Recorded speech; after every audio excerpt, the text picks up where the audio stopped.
My name's Dylan, and I'm doing my AT talk on CorTemp. So as far as CorTemp goes, we all know that the most common way to test for CorTemp is through using a rectal thermometer. Just a show of hands, who actually wants to use a rectal thermometer?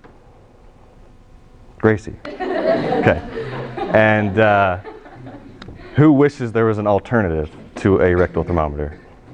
All right, pretty big show of hands there. So this is the CorTemp sensor. It's about the size of a vitamin, and you ingest it and it passes through your digestive tract, which sends a radio frequency to another device that will tell you the temperature internally. It lasts about 24 to 36 hours, or however long it takes to pass through your digestive system, so it lasts a pretty good while. This is the data recorder for the sensor. This is where you're going to get real-time temperature display.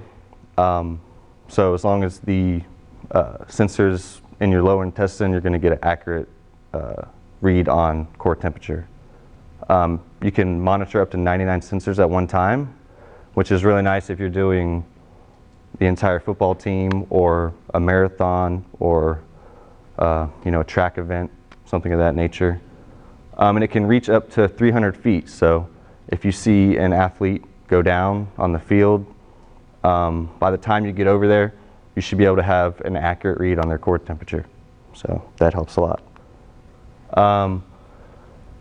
This is the software that you can use to log and record all of your data that you find. So if you find an athlete one day has a higher core temperature than normal, you can log that into the system, and then you can track that and see if it's something that continues, or if maybe they were just, running a little bit of a fever that day, whatever. But you can analyze all that through this system. You can merge all your files together and make one big file for one athlete, et cetera, et cetera.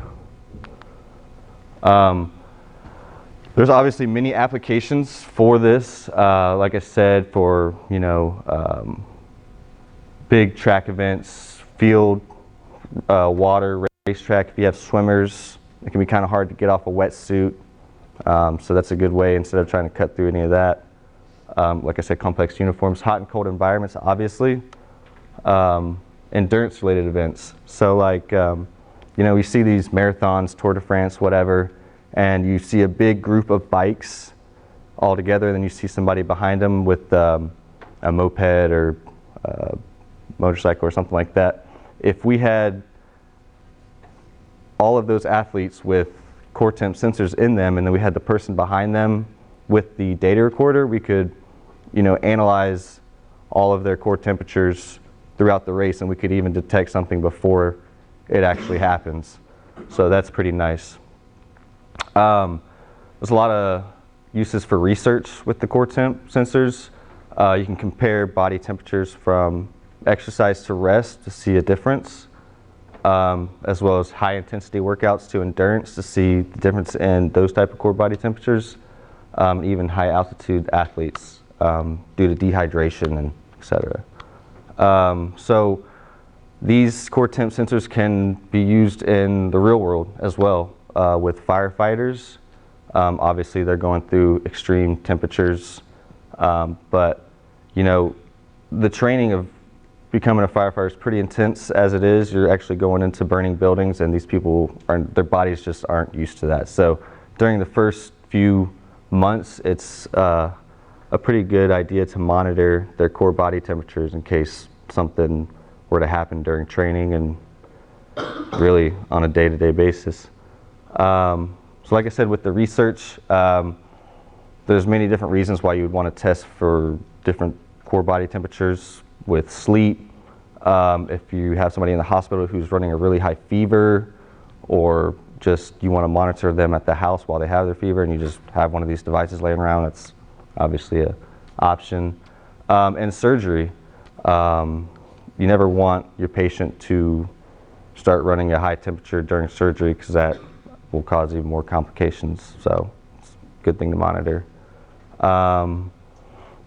Like I said, with occupational safety, just same thing. You can use it in the real world. Like there's a lot of, intense training for different jobs. If you were to become SWAT team or military or something like that nature, this is a great option.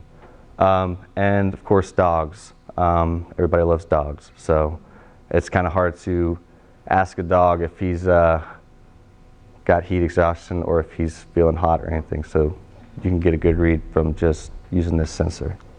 So costs, they've come down a lot since they first came out. They were normally $50 to $60 when they first came out, but now those prices have gone down.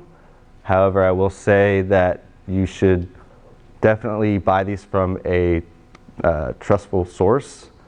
These are not things that you want to reuse for obvious reasons.